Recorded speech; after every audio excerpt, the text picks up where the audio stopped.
హైదరాబాద్లో outer ring road ఆనుకుని ఉన్న 27 మున్సిపాలిటీని జీహెచ్ఎంసీ పరిధిలోకి తేవాలని ప్రతిపాదించిన విషయం తెలిసిందే. ఇక గ్రేటర్ హైదరాబాద్ మున్సిపల్ కార్పొరేషన్ జీహెచ్ఎంసీలో ఈ 27 మున్సిపాలిటీల విలీనానికి తెలంగాణ గవర్నర్ జిష్ణుదేవ్ వర్మ ఆమోదం తెలిపారు. సో ఇటీవలే కేబినెట్ ఆమోదించిన ఈ ఆర్డినెన్స్పై గవర్నర్ సంతకం చేయడంతో ఈ విలీన ప్రక్రియ ఏదైతే ఉంటుందో ఇక దానికి కీలక ముందడుగు పడ్డట్టే అని చెప్పాలి. ప్రధానంగా ఈ విలీనం ద్వారా ఏమవుతుందంటే హైదరాబాద్ ఒక మహానగరంలో విస్తరించబోతోంది. ఎందుకంటే జీహెచ్ఎంసీ పరిధి పెరుగుతుంది.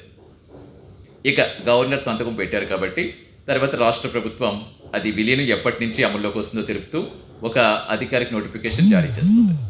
ఆ నోటిఫికేషన్ జారీ అయిన తర్వాత ఈ జీహెచ్ఎంసీ అధికారులు ఆ 27 మున్సిపాలిటీలకు సంబంధించిన ఆస్తులు కానీ బ్యాంక్ ఖాతాల రికార్డ్స్ అన్నీ కూడా స్వాధీనం చేసుకుంటారు.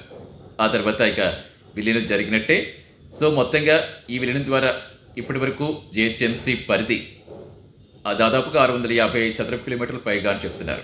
ఇక ఈ విస్తీర్ణం జీహెచ్ఎంసీ 27 మున్సిపాలిటీల పరిధిల విస్తీర్ణంతో మొత్తంగా 2000 చదరపు కిలోమీటర్లు దాటే ఈ విస్తీర్ణం పెరుగుతుంది అంటున్నారు. అంటే ఒక హైదరాబాద్ ఇక చాలా పెద్ద నగరంగా మారబోతుంది అనమాట.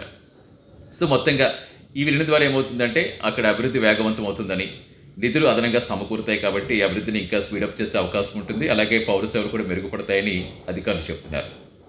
సో మొత్తానికి ఇక హైదరాబాద్ ఒక మెగా సిటీగా విస్తరించబోతోంది.